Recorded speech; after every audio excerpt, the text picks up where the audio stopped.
Arkanda bak. Yaptın mı yani? Şahane.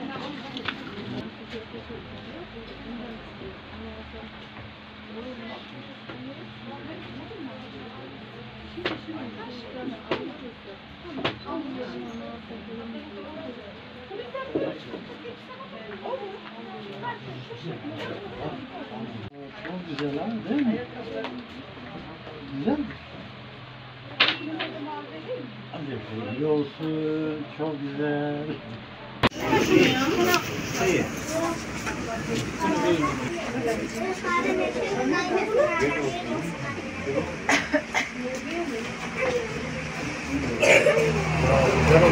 Avrupa Yetim Eli Organizasyonu tarafından Kahramanmaraş deprem bölgesinde yetim ve Gel oğlum gel bakayım.